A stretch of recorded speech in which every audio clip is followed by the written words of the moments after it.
You're recording. All right, good to go. Thank you, Sue. Mhm.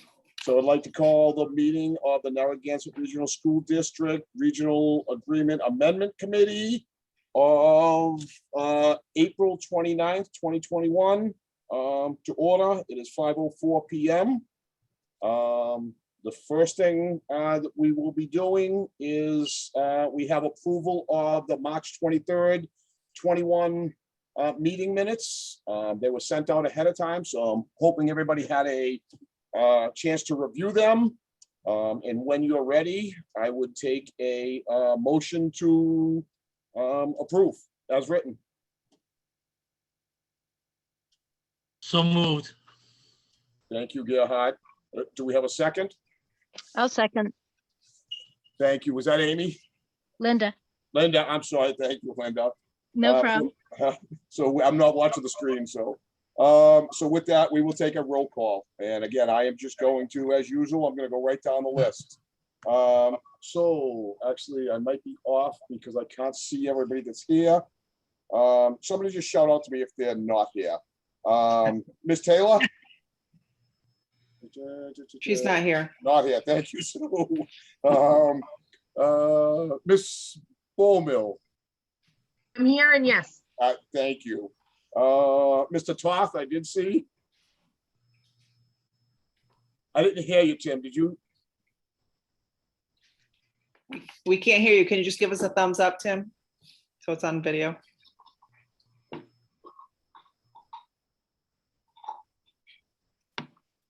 Is this any better? That's Yes. better. Yes. Yep. And Jeff's an alternate. Miss Guthrie. Right? Yep. Yes. Thank you. And I don't know, Mr. Terrazini. But I can't. I know we said he couldn't mute. I mean, he couldn't unmute. I'm just gonna move on. Miss Bennett. Yes. Thank you, Christine. Did I see Mr. Puzzle? No? No. No, okay. Mr. Fandire? Fan dryer. No, I'm gonna have to abstain because I wasn't here. Okay, all right, thank you, Gerhard. Miss Ellis? Ellis, aye. Okay. I didn't see Kevin, did I? No, Kevin's you not won't. here. On Okay, vacation. and Mr. Marks says yes, and Mr. Mason? Aye. Perfect, thank you. So with that, we will move on, and we do have some, well, we have some discussion and we have some votes. And I am going to hand it over to Jay. Jay, I believe you're gonna move on from it. You're gonna take it from here? Actually, That'd be Jay, Mac. yeah, yeah. Oh, I'm sorry. You're right. Jay is late today. I'm sorry. Yep. He's just trying to get out of his car and get in to get started, so I'll start. So if Susan, you could give me access to the screen, please? You should have it. You're all set. Okay.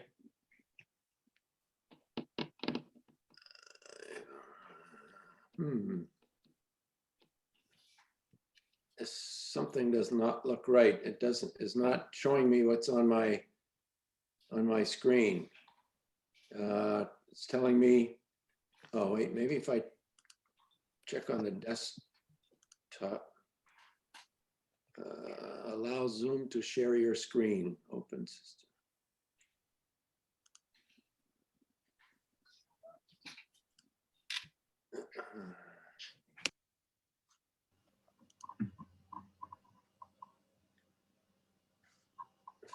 I'm not getting this.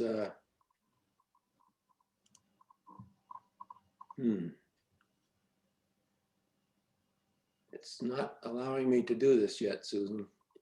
Okay. It says that you have. Let me just see. Just bear with me for 1 second.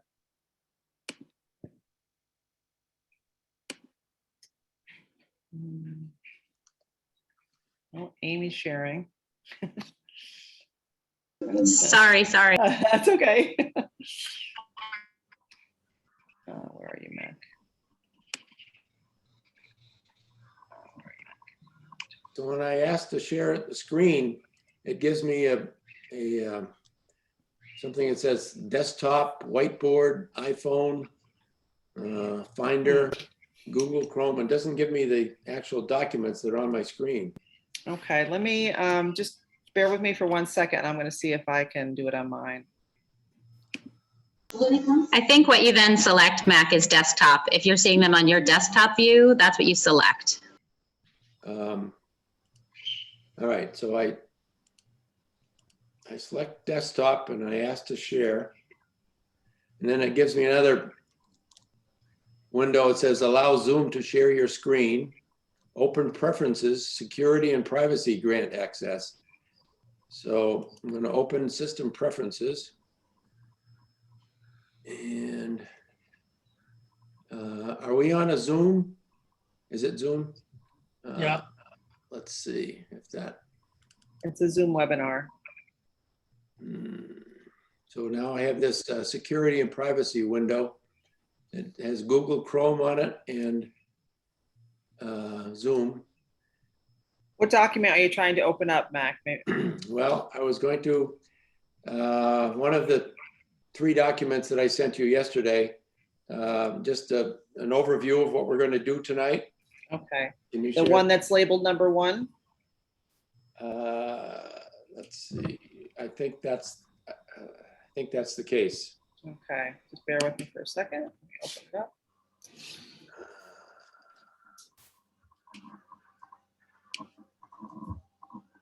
Okay. Let me see. Guess, Susan, we're going to have to practice this before next time. Yeah, Are you talking about the agenda, Jay? I mean, No. Mac, sorry. No, Gosh, It's No, okay. Mac, Jay, sorry. here we go. Let's see. it's no, it's the Nope. Is that it? no, I'm sorry. If you go back, I'll tell you the name of it. This one, the meeting information? Yes, I think that's it. Yes. Okay, it's a little anticlimactic with all this time here. So we have 2 basic things when when Jay is able to get on. We have the 2 issues that we've been discussing over the last several months about whether or not there's going to be any qualifications for majority votes on the school committee. And the second thing there is the amount of money that will be involved in any capital expenses.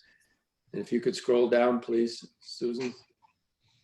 And then we're going to start with the budget and the assessment and the debt. And that's really important. I'm going to go through that, hopefully not too slowly for everybody, but give you a chance to ask questions. And so that's where we'll go. So I think since Jay is not here, if you would,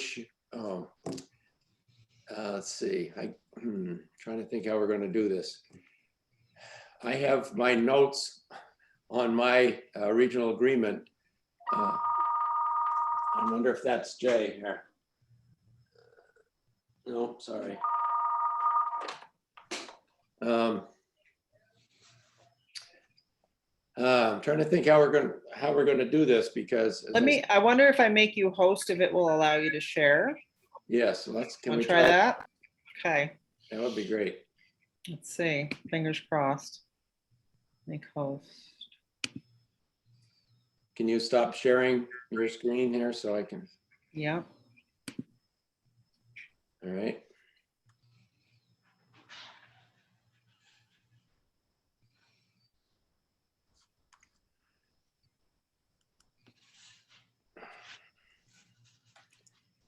Actually, what I'm going to do while we're trying this, I'm going to print out my notes so I can speak from my notes if you share your screen, and it doesn't have my notes on it.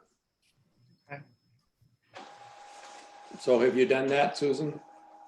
Yes, you're the host now. You should be able to share your screen.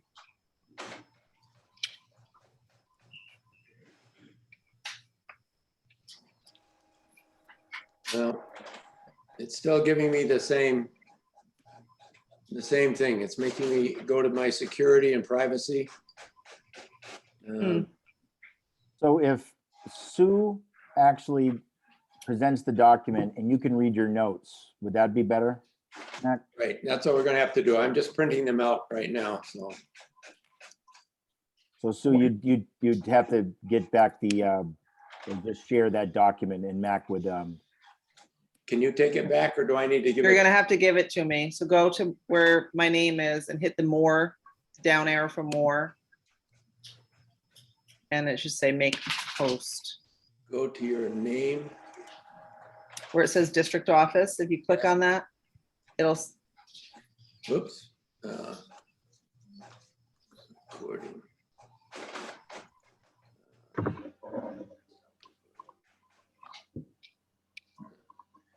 Well, this is not going so well. When I clicked on that. to the left of, to the right of my name should be two small blue boxes. If you click on one of them, it's a little drop-down menu and it will say make host or yeah, it'll say make host. I don't see your name. I just see district office. That's me. I'm sorry. Yes, that's, Oh, now I get something. Okay. Stop. Make host. okay. All right. Now I can share my screen. So what would you like me to share? The regional agreement. Okay.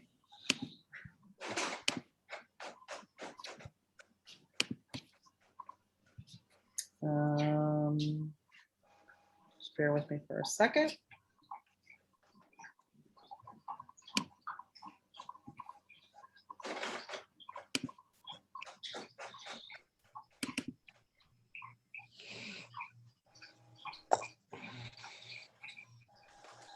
Okay. Okay. My poor printer is working overtime here. All right, so if we scroll down to section 5 on the budget, we'll go back to Jay's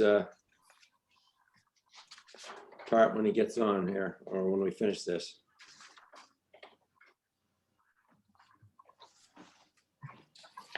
Okay, so again, as I mentioned last time, we did not make any changes in what you're doing, what you have been doing.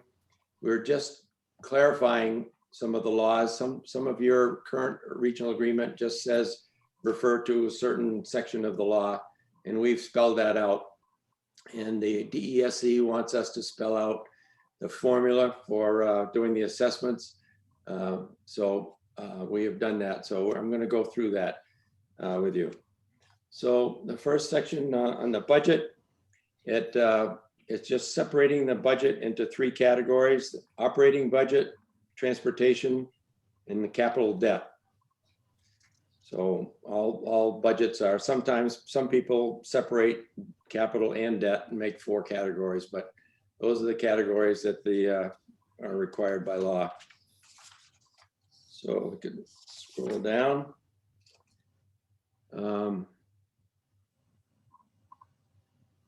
So let's see here. Oops, I'm going the wrong way here.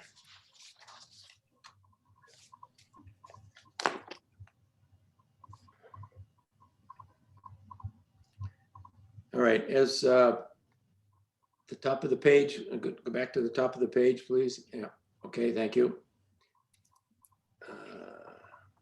So generally the school committee would come up with a tentative budget and then eventually a final budget. The final budget has to be produced within 45 days prior to the first town meeting, and in any event no later than March 31st. So I don't think that's any change, is it, Chris? The 45 days is definitely what the law says, and right. so Anne Marie, is that what's our is that the correct date, or do we have the earlier date?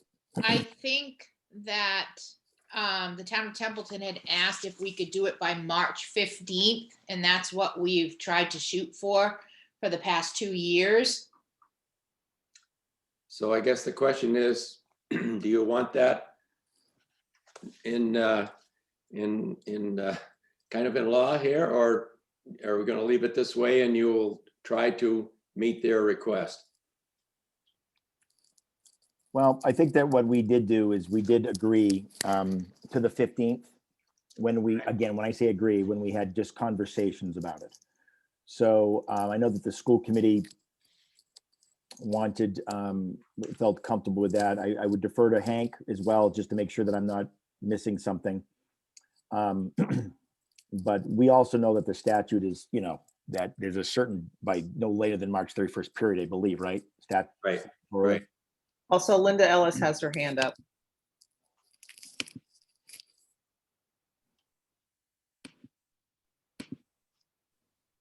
Linda, did you have something to say? Yeah, Linda, if you have a question, go ahead. Yeah, Go ahead. I'm just waiting for you to call me. I think the 31st, since it's a statute, should be in there. I mean, it's nice that you can get it done earlier, but I don't feel, I mean, it's grueling to get it done that, you know, and if the law says the 31st, I think the 31st should stay.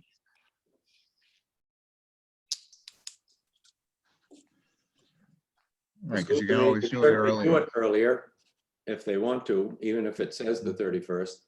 Exactly. All right. So what, is there any more discussion about that? Hi, Tim here.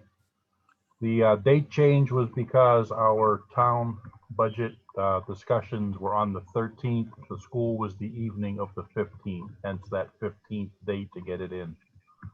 And that's when the school committee, the advisory committee, and the select board all met on an evening meeting.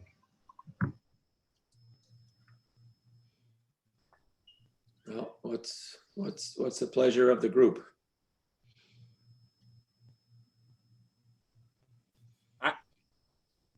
I would have to say, I think we stick with the 31st.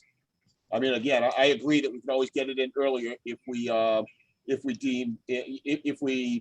could. We can certainly work with the towns to get it in earlier, but I would stick with the 31st.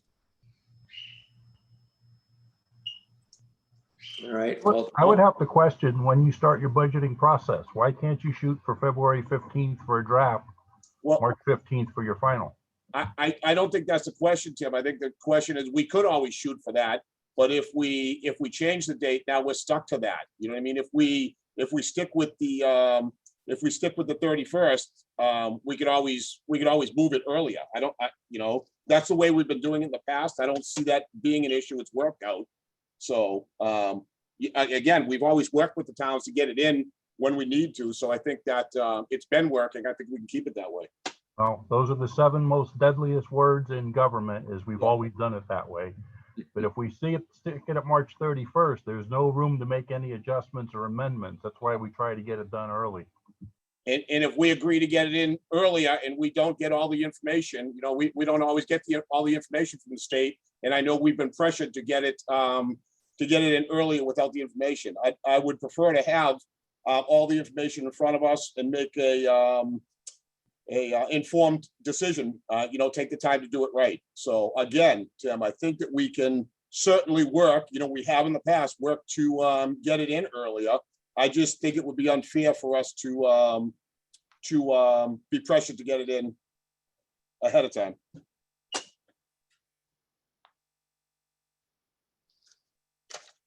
okay. Well, I Is hear it what you're saying. possible to?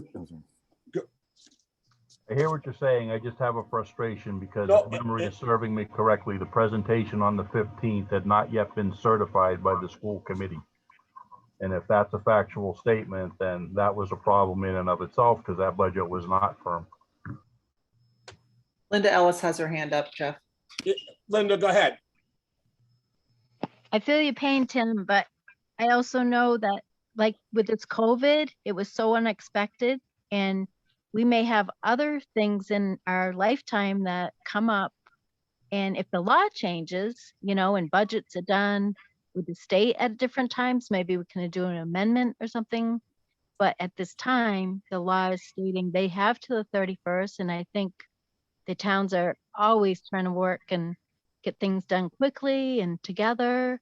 And the school committee is really good. The superintendent is, you know, more than willing to get out there and try to get that budget done. But things happen, as we unfortunately have seen with COVID, and who knows what's going to come up next in our life.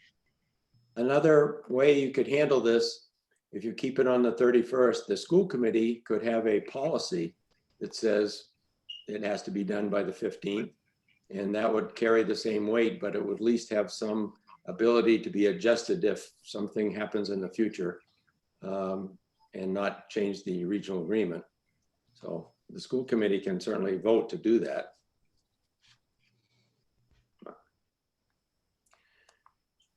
All right, well, I think we should move on. Also in that paragraph, it just states that the school committee, in order to approve a final budget, has to have a 2/3 vote.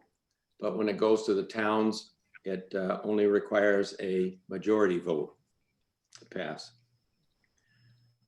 Now, looking at, if we can scroll down to C, please.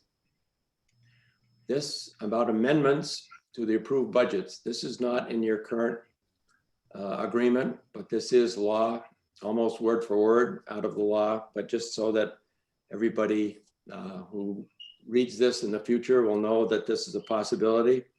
And this is when the towns have voted to approve the budget, and at some point later, the school committee wants to change that budget. So here are some rules about how that happens.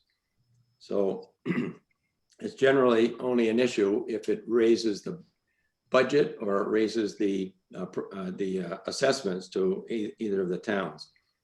So the school committee has to vote, obviously, to change the budget after it's been approved, and they have to, within 7 days from their vote, let the Board of Selectmen know about that. And then the select board has 45 days in which to do something. They can let the 45 days go by, and then it becomes a new, they approve. That means that town has approved the new budget, or within that 45 days, they can call a town meeting at which voters can vote that up or down. And if the voters vote that down, then that change budget cannot happen.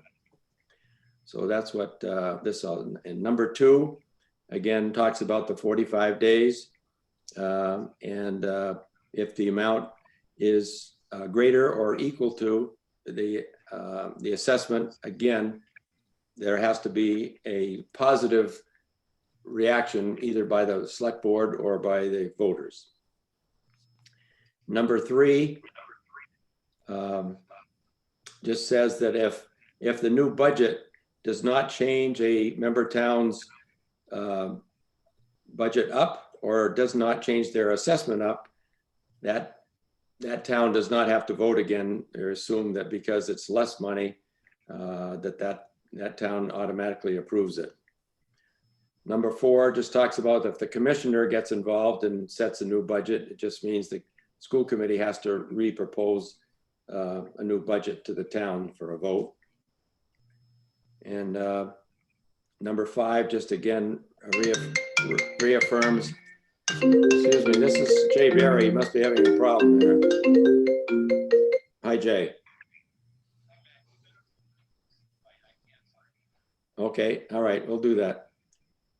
Hey, Susan, can you forward that invitation to Jay again, please? We can't hear you here. Is that possible, Susan? Great, thank you.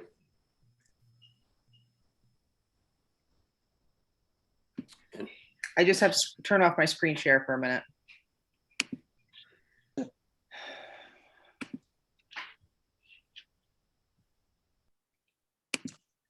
Well, definitely before the next meeting, I'll work with Susan so I can figure out how to do this myself. I'm sorry that it's a little less efficient than I'd hoped, but. No worries. Learning all the time. That's right. So Mac, with what you just read in sections 1 and 2 for the 45 days, if we don't back up that date to get the budget in, we're not there. The town of Templeton has annual town meeting May 12th. There's 30 days in April. That's 42 days. If it's submitted by March 31st, we're not making the 45 days by law. No, this is, Tim, this is when it could be July or August that the school committee has a reason to change the budget. And it could be, for example, that additional money comes in, say state transportation money comes in at a higher rate, and the committee wants to use that, be able to use that money, that might be a reason for it. Or it may be a boiler blows up on July 15th and they need additional money. So this is long after the budget has been and the new fiscal year has started. Then the school committee votes to change the budget. They send it to the town, and it's at that point that the town has 45 days to decide either to not do anything, and after 45 days it becomes okay, or have another town meeting before the 45 days is up in order to see if the taxpayers are willing to accept that. So that could happen anytime after July 1st.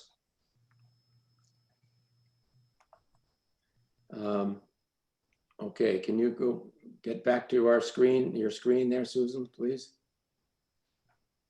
Yep, one sec here.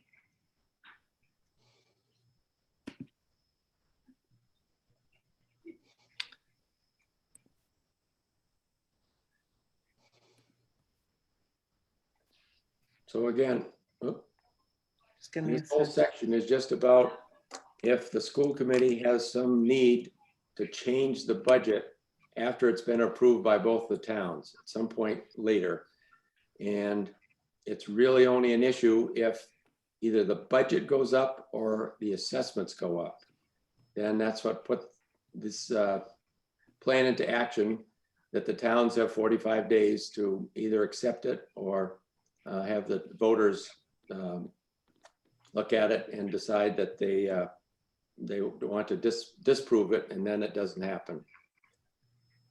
So does everybody basically understand this concept? Linda Ellis has her hand up.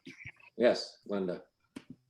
Okay, so say the town doesn't agree, but the way that our agreement is if Templeton decides, yes, we want to do this, and say it's an increase, and Phillipston says, no, we don't want to do this. Usually we go to a joint meeting and the majority, which is always Templeton, would win. So what would protect each town to individually decide upon this? And what do we do now when this happens? Like, according to our agreement, what do we do now? What's the difference? Thanks. Well, this is the law, so I don't think you're doing anything differently. So I don't know if Anne Marie can speak to that. Has that happened, or Chris, in the last number of years that you've wanted to change the budget after it's been approved by both towns? Well, yes and no. I think that what I mean by that is that a couple of years ago, we went and had 3 joint town meetings. So I guess in one respect, the answer to that is yes, right? I don't, and I would defer to Anne Marie, but I do not believe that after everything was said and done, maybe with the exception of if monies have come available, that we had to recertify the number. But that does, since I've been here, I don't believe it's just happened that the school committee wanted to change the budget and then, after it's been approved and voted and all that. I think what this is referring to is if at the town meetings, the budget was approved by both towns and then the school committee wanted to make a change, this is the process to follow to do that. The scenarios that Linda was talking about is when one town did not agree and it put us into a 1/12 budget that was sent by the state. Right, you're right, Anne Marie, that sounds right. Right, it's two different situations. Yeah, this is after both towns have approved the budget, that the school committee then wants to change it for some reason. So anyway, this is just the rules, and again, it's really not a debatable thing because that's what the law says you have to do. Like Linda Okay. has another question. Yep.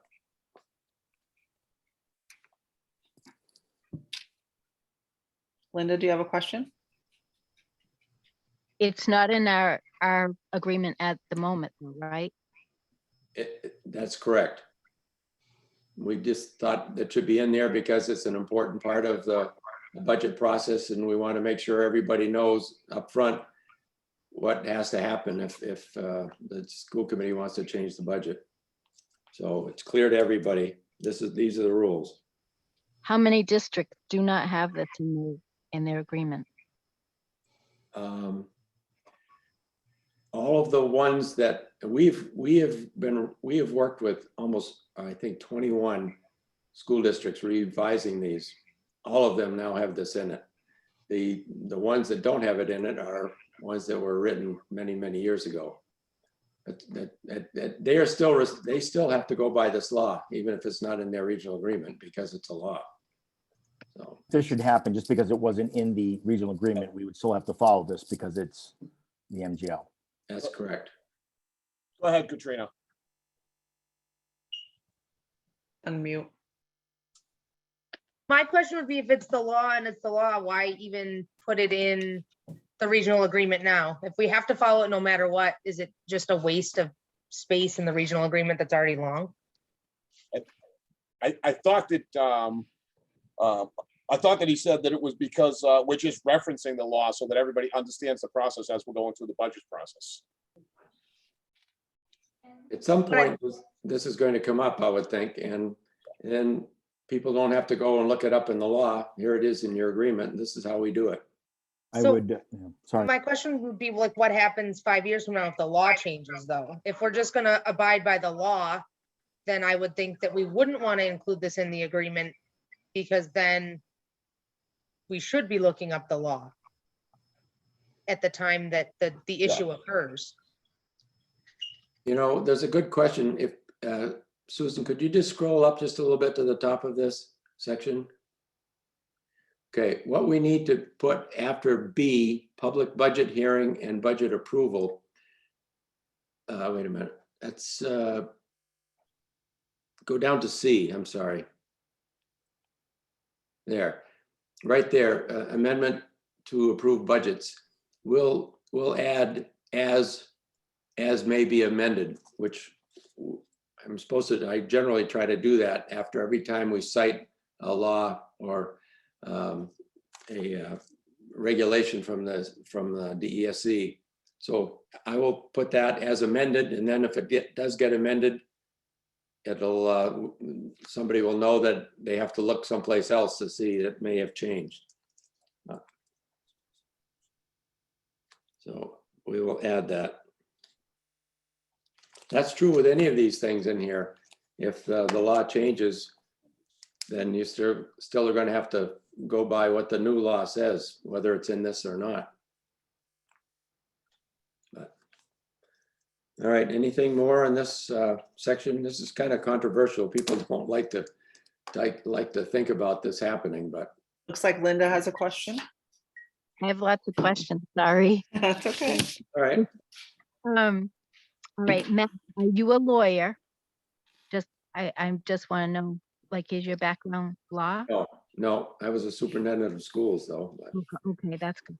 I agree with Katrina. Like, why do we need to put it in there? This is pretty long as it is, and it's a lot of legalese in there that I'm sure will have to be reviewed. And the laws are changing really fast lately, and I suspect it probably will change, just like Katrina said. So maybe cite it, like you mentioned, as amended per law. And if you said you have to follow the law anyways, why write extra words?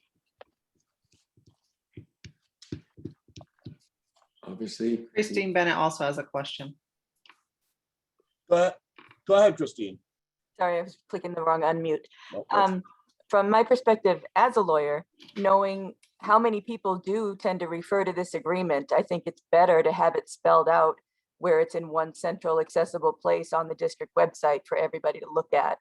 And because not everybody's going to have access to go look up the CMRs on their own easily.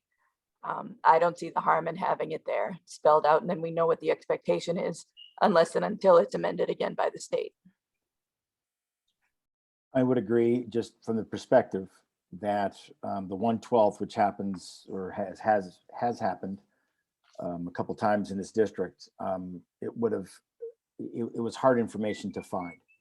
And so I think that we would certainly know, because they would tell us if there was an update to the amendment, we would then, of course, update it. But it's good to have in here for an easy reference.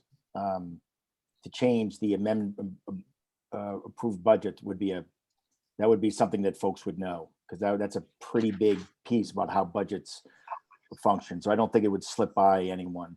I can't see it slipping by someone. It's a pretty big deal, especially to municipalities and of course to school districts.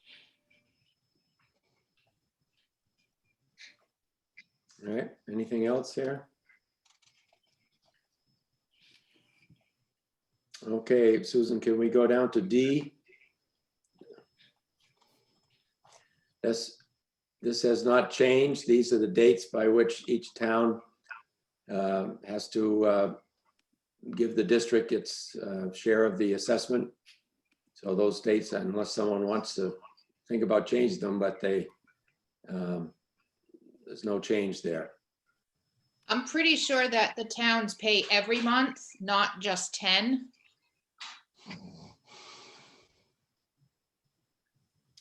Is that from you, Anne Marie? Yes.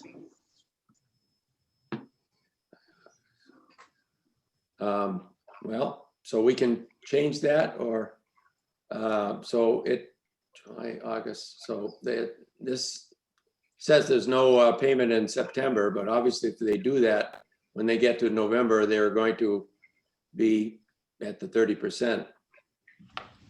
So do they do that in 10 installments or 12? They've been doing it the last, as far as I've been involved, it's been 12 months. 12. All right, so we can change that. I think this would be important. I would think that the town treasurers or the town managers certainly would want to be part of this conversation, only from the perspective is just as you pointed out, there's no payments between September and October. There is no September-October payment. I don't think I missed it, but when you start talking about cash flow, that could be a pretty big hit. I'm talking for towns, and so it is my understanding, although this has been going on for a very long time, that it was easier in terms of cash flow to pay monthly, and that was my understanding. But again, I think that probably what scares folks away is that you're talking about September, October, and all of a sudden you're at 30%. And again, cash flow being what it is at any point in time. So Chris, could we ask either you or Anne Marie to check with the town treasurers and report back to us next time? Sure. If that's an issue, and if it's okay to go to 12 payments, we'll do that. If there's some reason that's like this, we can keep it this way. Sure. Okay. Yes. All right, thank you. Boy, I thought that was going to be the easy one. All right, Susan, if you could down into apportionment assessments. Okay, again, the budget is separated into operating costs, transportation costs, and capital costs.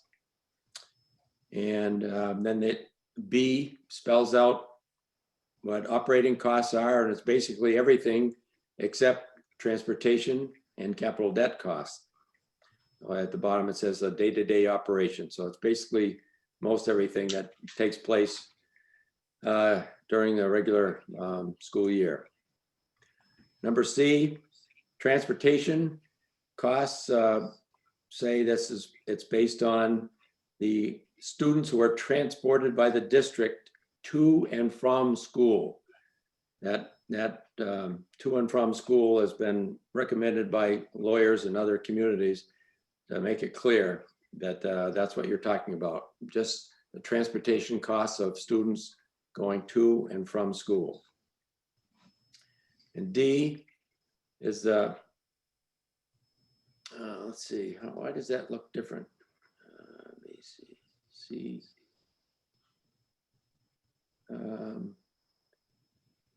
Transportation. Wait.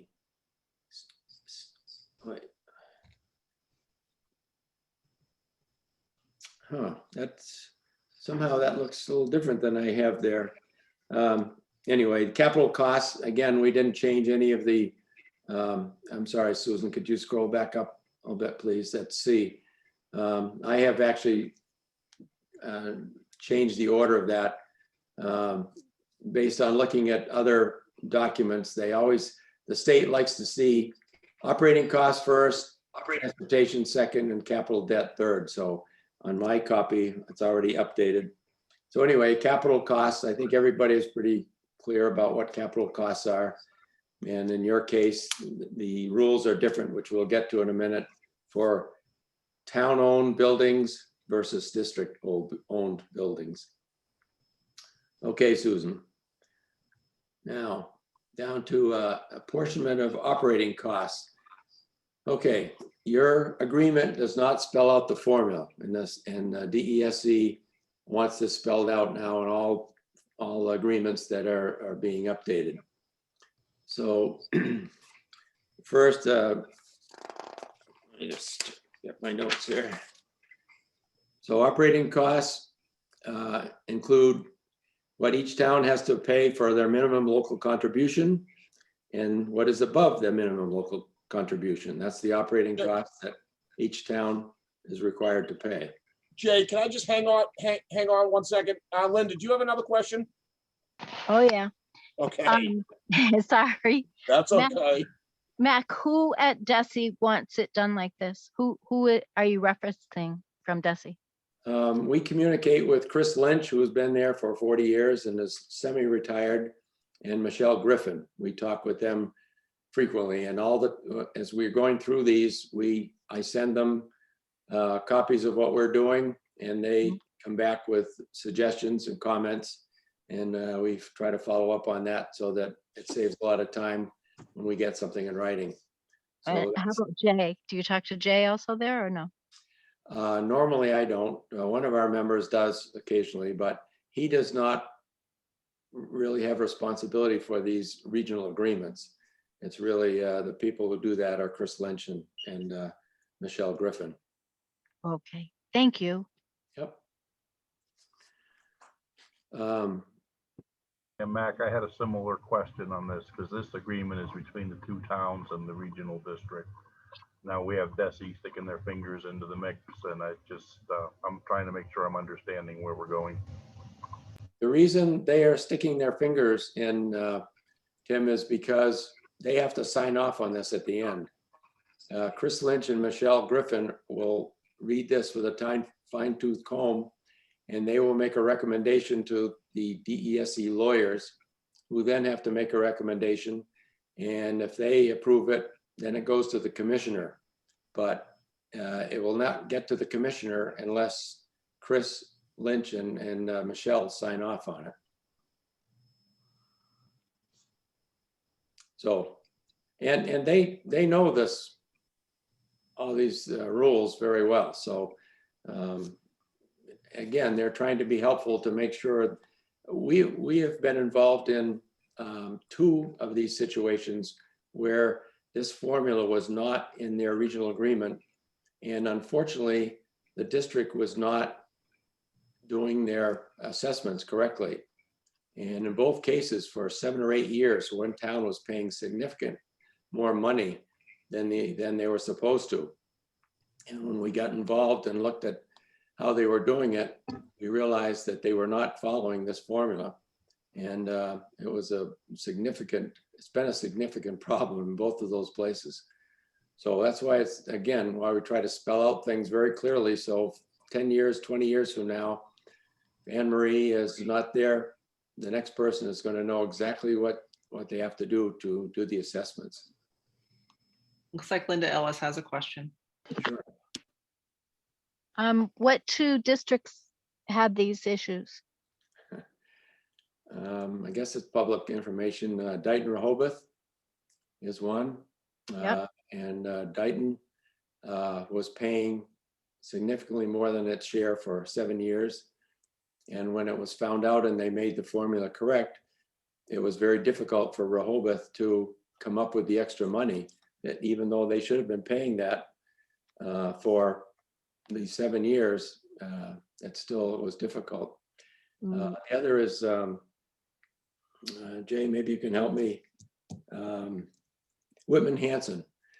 And what they did to solve the problem was they allowed the town that had been paying too much, agreed to a 2-year phase-in, that they paid half of the amount of amount for a year, and then it went to the second year and went to the other town had to pick it up fully. So it became a problem. Anyway. Thank you. I think Templeton and Phillipston had that problem at one time. So thank you very much for sharing that. Okay. All right. So then there's the formula there. So your operating budget, again, excludes transportation and capital debt. And so from the total operating budget, you have to subtract the Chapter 70 money that comes to your towns. You have to subtract the total amount of minimum required local contribution from both of your towns. You have to subtract any other general revenue that might come, like grants or something that's actual money that comes to the community. And that equals the total above minimum contribution that then gets distributed between your two towns. So you start with the total amount that is going to be approved, that hopefully is approved by the communities. You subtract the Chapter 70 money that's coming in, what each town has to pay for minimum local contribution, any other general revenue, and that's the total amount that gets distributed among the two towns for their assessment. How are we doing with that? At least my explanation of it. We all okay with that? So then Anne Marie would take that total amount of money that's above minimum local contribution, and in your case, it gets divided by the number of students from each community. That's a simple way of doing it, and most districts do it that way. So whatever that amount is over the minimum, then Anne Marie looks at the total students in your schools, at whatever that percentage is, and that's what percentage each town is required to pay in their assessment. Any questions about that? Mac, that's the October 1 number, correct? Yes, I'm sorry, yes. Based on your October number from really the current year that you're working on the budget, but it's the year previous to when that's being assessed.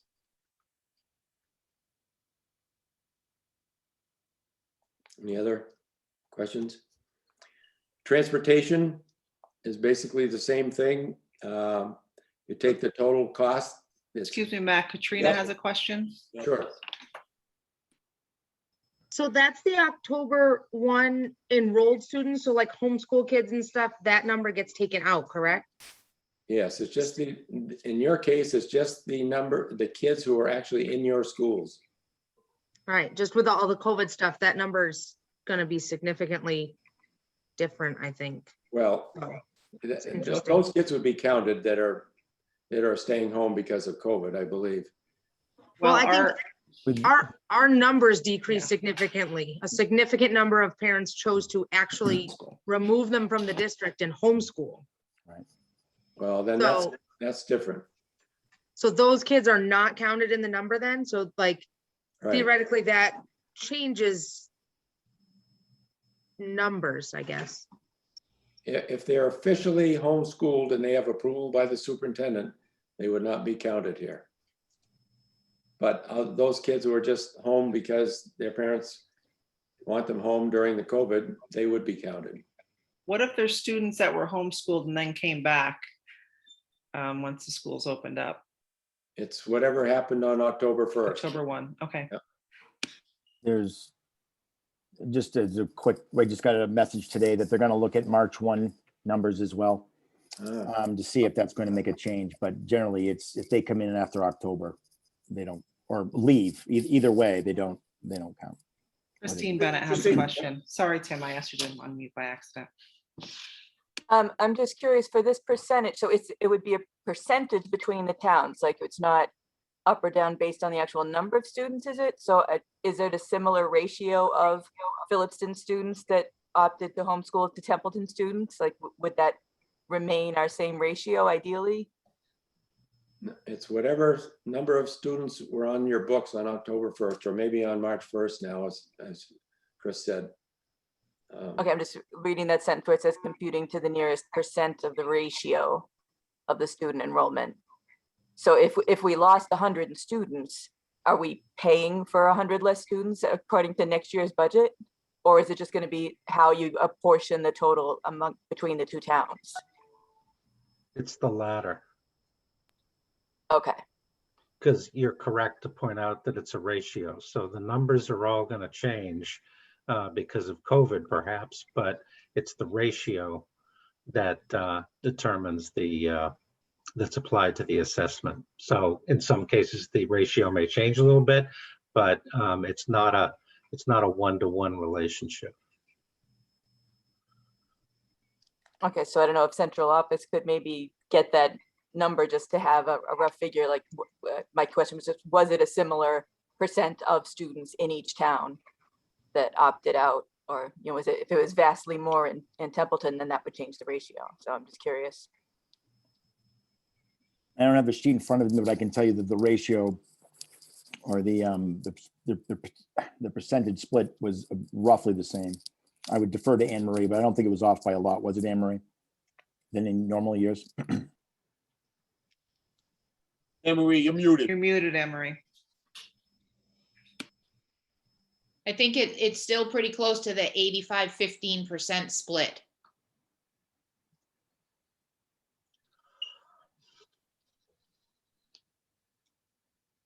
Okay. Susan, if we could scroll down, please.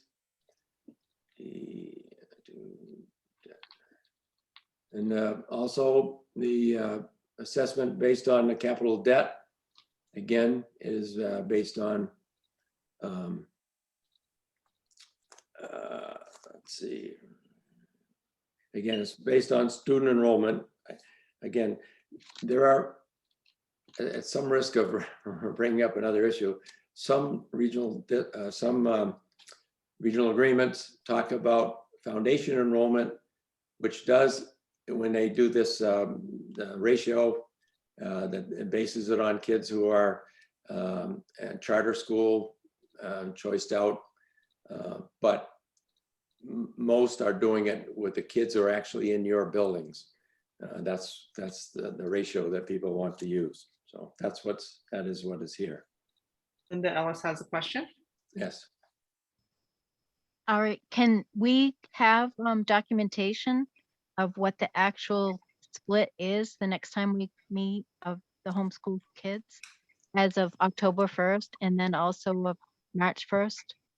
I did see that also, Chris, about them looking at the March 1st data. Thank you for bringing that up. We can certainly provide the numbers that we had that were on that are on the sheets that are passed out to the town, which are the October one, but we can also look at the March one as well. We can get those. Thank you so Okay. much. Thank you. All right. And again, the assessment of capital and debt is again based on student enrollment, the same procedure. All right, you can scroll down, please. And number two, let's see, E2. Where is that? Yes, right there. This says that when you incur some debt, that the ratio changes of what percentage each town pays each year is based on the current or the previous year's October 1st numbers.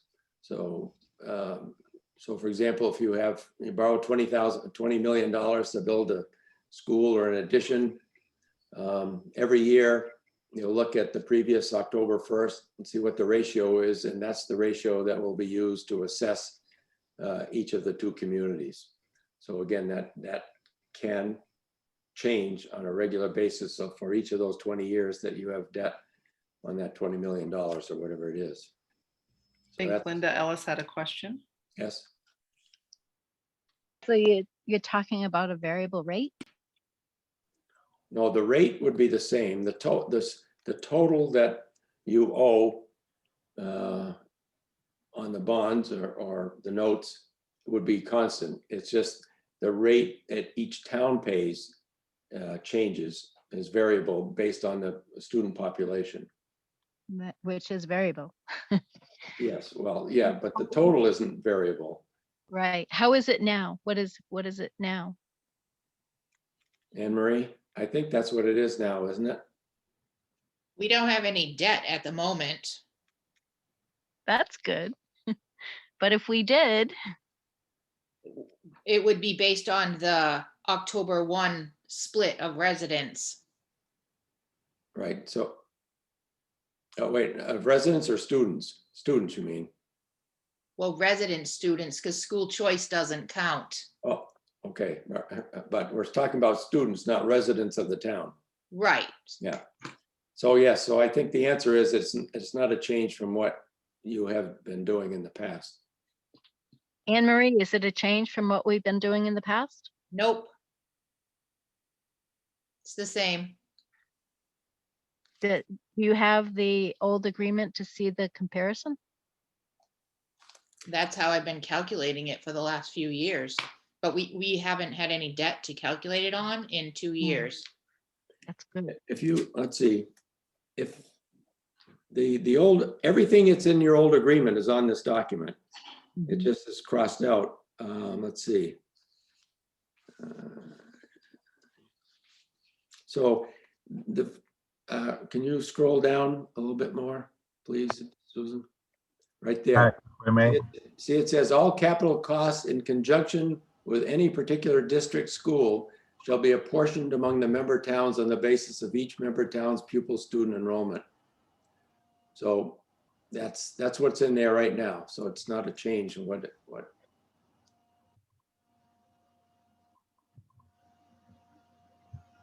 So it's the same process. We're just trying to clean up the language a little bit. So again, everything that's in your current agreement is still in this document that we look at every time.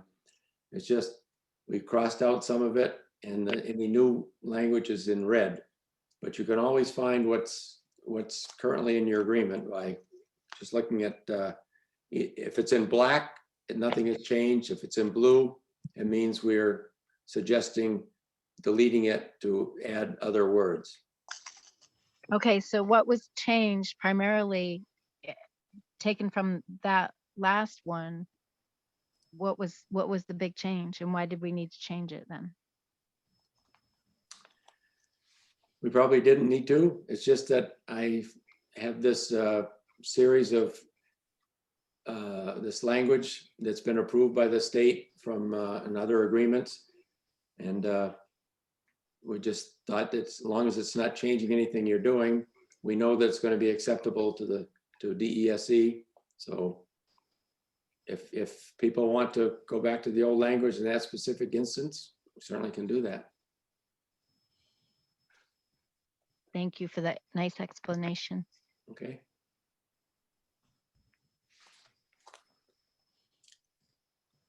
All right, and then so F, so you can see that the total assessment to each member town is a sum of their minimum local contribution and their share of the above minimum local contribution, plus their share of transportation and their share of any capital or debt. So at the end of even though those things are separated, Anne Marie is giving the town, you can only vote on one number. You can't vote on those three things separately, again, according to law. So Anne Marie calculates those things separately, puts it into one number, and that's the assessment that's given to the towns. Is that a fair statement, Anne Marie? Yes, it's spelled out on their income sheet. They can see all three of those numbers, and then there's a total at the bottom. Right. Okay.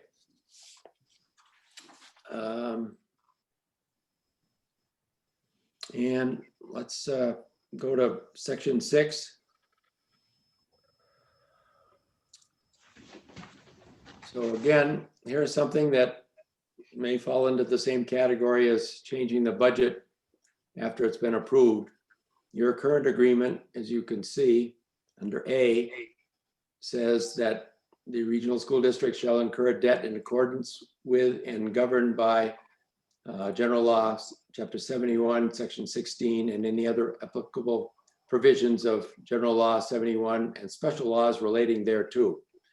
Again, as we talked about before, we're spelling out what is in section 16 because the school committee has 2 ways to incur debt. And we want to make that transparent and clear to everybody in the communities. So there are two ways to do it. One is section D and one is section N. So first, if the school committee votes to incur debt, it's given to the towns, and the towns have 60 days in which to decide how to handle it. So any member town may hold a town meeting and for the purpose of expressing disapproval. So that's section D. So let's give an example. The school committee has approved a debt by 2/3 vote of $20 million to build an addition to one of your schools. And they say, we're going to follow the process in section 16D. You give it to the select board in each of the towns. The towns again have 60 days to decide what to do. If the 60 days go by and they do nothing, then it's assumed that that town has approved that debt. If they want to hold a town meeting to have the voters approve or disapprove it, they can do that within those 60 days.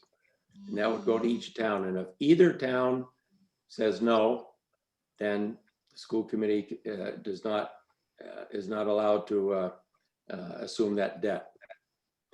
The second way this can happen is 16N. And that is that the school committee says, we want to have a election for both towns at the same time. It's not a town meeting, it's an election where people vote. And all the people in both of your towns go to the polls, they vote yay or nay on the to approve the debt. And whatever the majority of people in that at that election, that's what happens. So the 2 towns, the people are placed under one tent, and that's what happens. So those are the 2 ways that the school committee can raise debt. And again, instead of just telling people they can go look in the laws, this is what the law says. Now, not too many times does a school committee, and my knowledge, go to 16N, but it's generally given to both towns and letting both towns vote on it separately. So is there any question about that? Yes. Okay. Is there any way around for the towns to get around the 16N? Or is that that once you go into 16N, is that final? Well, the school committee does have the right to use that process. If they, 2/3 of them have to vote to do that. But I think there is not, you have to rely on your school committee members to do what they think is the right thing there. Yeah, so if I can weigh in for a minute, Mac, at the beginning of the discussion about borrowing, the committee needs to have a conversation about which one of these options is best for the district. So it's not so much a question of getting around in, it's about which option is best for the district. And so you choose one or you choose the other. So is this something that's going to be in our regional agreement, one or the other, which was chosen at this, during this juncture? Well, that is the law. It's been available to your school committee in the past. It's just as it wasn't spelled out in your regional agreement.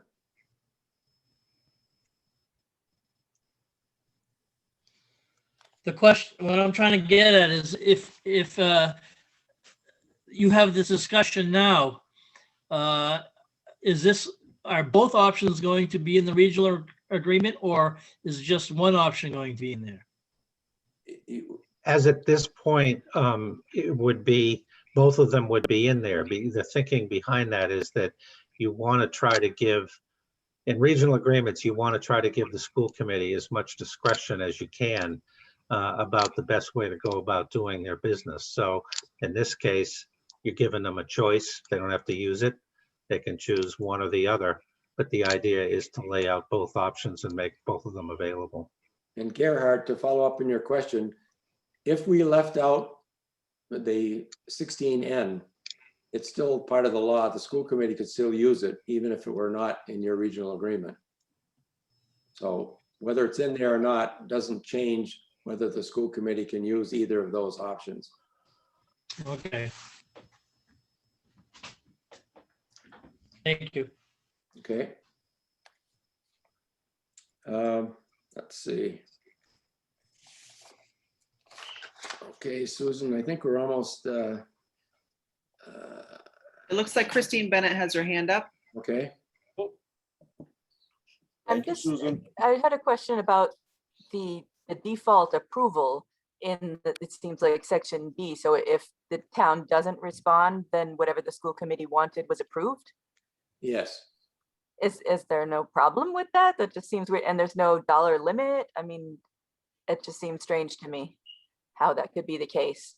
You should think it'd have to be approved by the selectmen or by the town vote, but not just approved by default to incur more debt that the towns are going to have to pay.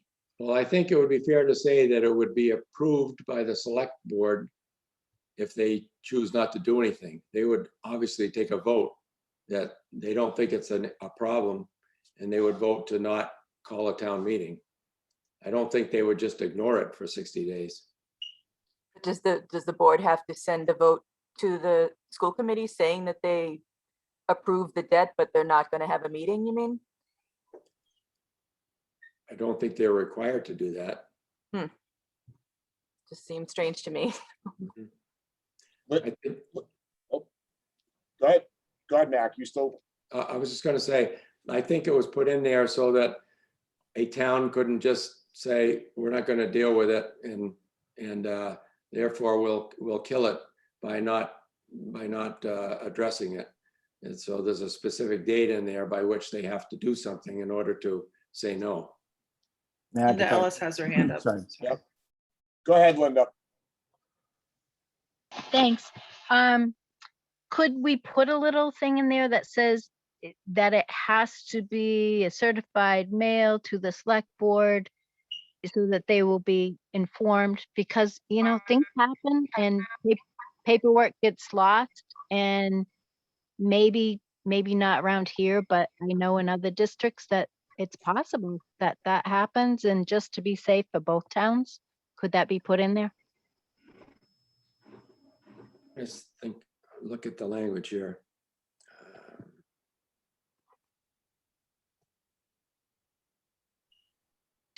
And that would establish a start date as well for the 60 days.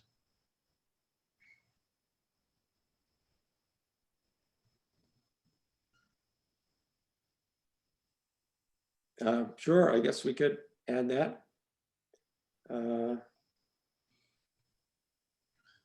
Look under B.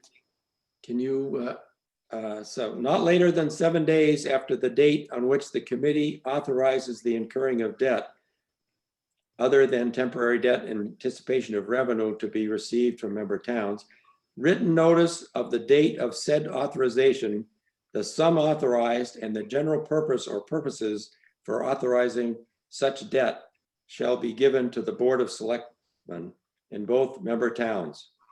So it is spelled out there.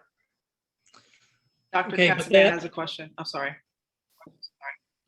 I was just going to point out that section B spoke to that. And also I have been told that the previous section, the 60 days, if everyone was on board, it allows the borrowing to go through without forcing towns to have a town meeting. So, given the fact that if there was something, roof or whatever, everyone knew. So instead of forcing the issue, that that it allows that to happen. But that's all I wanted to say. Yeah, Linda, do you have another question? Yes. Can you definitely put it in there though that, I know that maybe there was one paper that was supposed to go from Phillipston to Templeton and into the office and it never got addressed and it happened at town meeting. And we're still waiting for a response on that things do happen and wires get crossed and it's always good intent that, I know that people don't do things on purpose. So could you put it in there that it has to be done within the 7-day period by certified mail so that we can make sure that Templeton receives this documentation and Phillipston receives the documentation? That would be, and I know that that's the law, the 7 days is, I've read that before, but just to put it in there, so we're covered in sure. both. Towns. We can, so it would read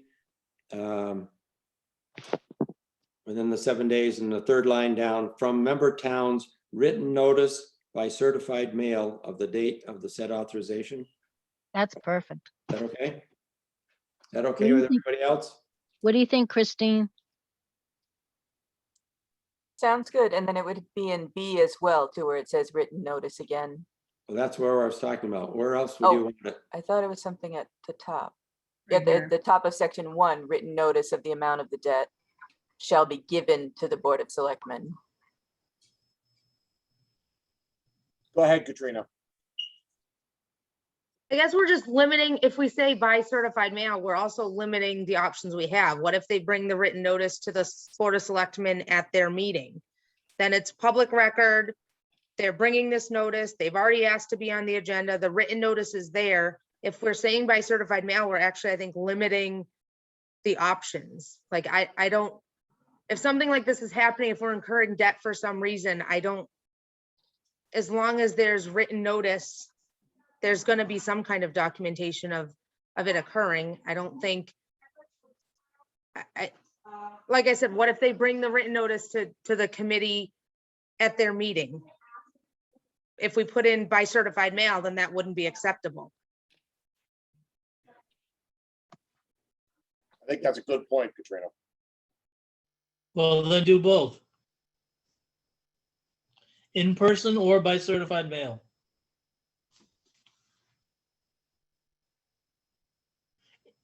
But in person in a public meeting. Is the certified mail overkill? I think in person covers it. I think it would depend on when a meeting is, Tim. So if it just so falls on on the wrong day that, we vote, I would, who would we give it to? I'm just saying it, for whatever reason. Linda Ellis has her hand up. Go ahead, Linda. I like to be really cautious. And so I think that certified letter with somebody's signature on it shows that it was received. And I just want both towns to be protected. And this is serious, I mean, if we say, hey, yeah, you're going to build a brand new expansion for 5 million and everybody was supposed to have gotten it, but maybe they didn't, I just, and I'm not talking about right now, I'm talking about way down the future. Right? I think Katrina's tried to speak, but you've been muted, Katrina. Yeah, I mean, like, so, I mean, if we're building bridges or something, I see it more coming into play with something small for some reason. We need to incur this debt because the boiler broke and we need to get a new boiler and it needs to happen within the next couple of days. But to draw up a certified letter, send a certified letter in the mail, get it, I feel like we're making it harder for things that need to be accomplished to get accomplished. We're making people jump through hoops that, I mean, I think we should go on the assumption that the school committee and the towns are trying to act in the best interest. So I think adding something extra for them to have to do is more like putting up a roadblock from something occurring that needs to occur.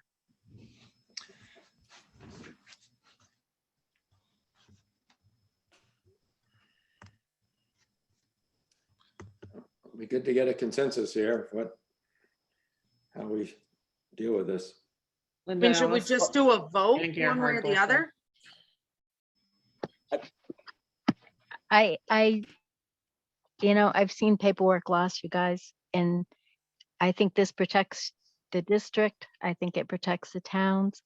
Certified mail is not that big a deal. All it is it shows that it was delivered and somebody's got a copy of it.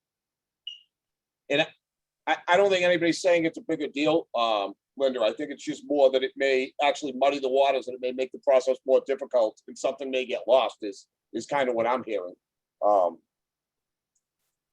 Gerhard, go ahead if you have another question. Yeah, we've been having troubles with our CAO and things have disappeared. So I think we should go with the certified mail and give the option that they can be delivered in person, but it needs to be done within that 7-day time frame.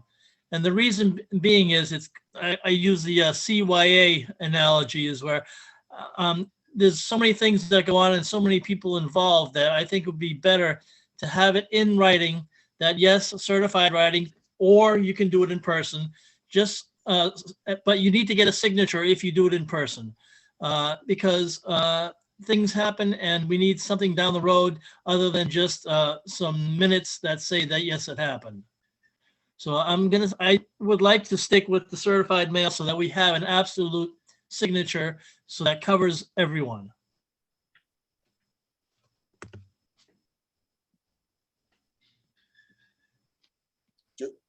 Do we have any other discussion on this?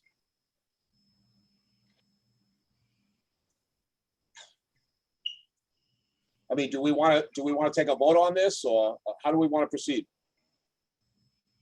Probably is a good idea. I think it would be a good idea just to take a vote on this.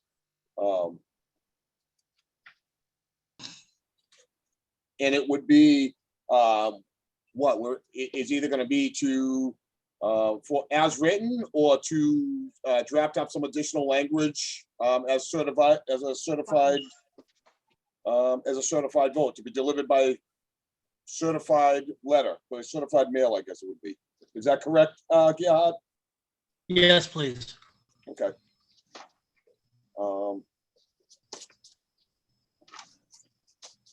Can I just interject for a second, Jeff? You certainly can.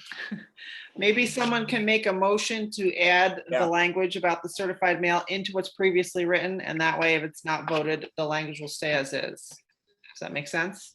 That does make sense. Gerhard, I don't know if you want to make that motion, or Linda. I'll let Linda do it. She's pretty vocal. Okay. I'm tired of talking. How about Christine? No, all right, I'll make the motion. I'd like to move that we add the language to both of those sections, that the notice be sent by certified mail. Or delivered in hand. Or delivered by hand with a signature, correct? Correct. Okay. Okay, so we will do a roll call vote for this. And I believe I have everybody. If I missed somebody, let me know. Katrina? No. Tim? Tim Toth? No. Thank you, Tim. Amy? Am I missing Amy? Is she not there? Didn't I, wasn't she on here earlier today? Yeah, she had to leave at Okay. 6:20. I believe at Alright. 6:20, yeah. Thank you, okay. Christine, Yes,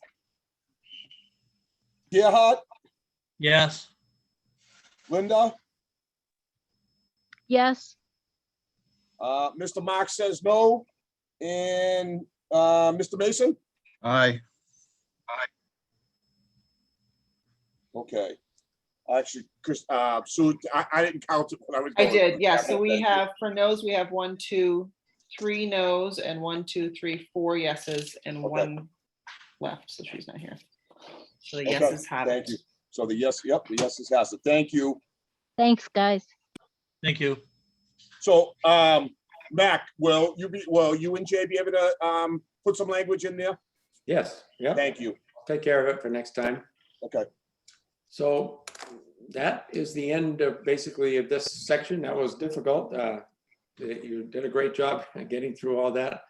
Jay has these 2 issues that have been, we've discussed. It's 25 past. Do you think we can at least take a look at those 2 issues and see if can come to a resolution? If we can't, we'll have to bump it to next time. Can we take a few extra minutes?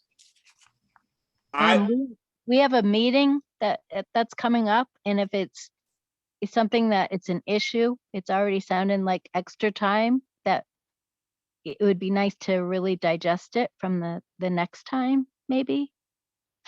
Okay. All right. Okay, Jay? Yeah, maybe it would, I'm sorry for joining the meeting late. Maybe it would help just to take a moment, and I mean a moment, to highlight the 2 issues. Susan, can you go back to the beginning of the document? So I believe it's section,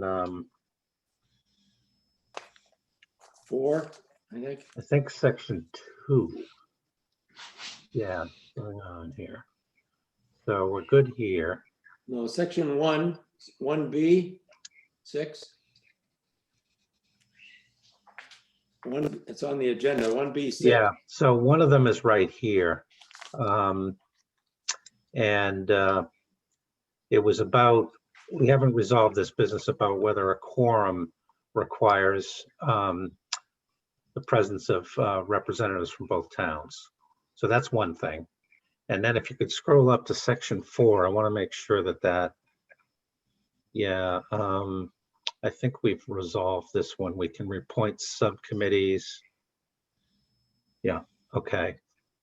So it's section 6 that we should be ready to kind of move with next time. And then if you go to the next section, Susan. Right there, yes. Yep, that's it, the quorum.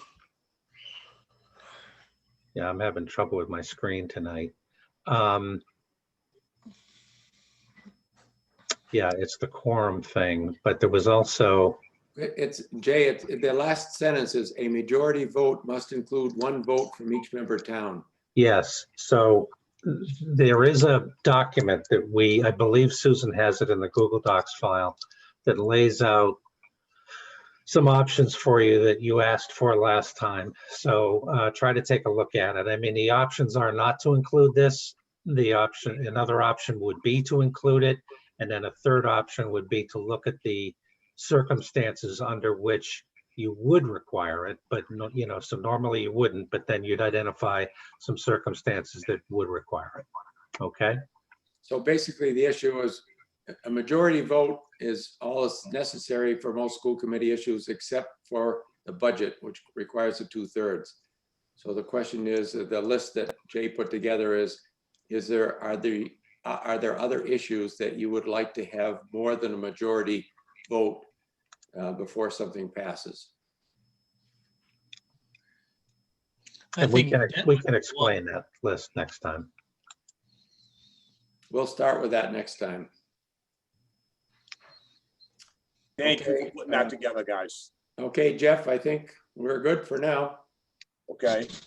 And again, I appreciate you two putting that, those letters together for us to take a look at. And we'll review that before the next time, so we'll be prepared.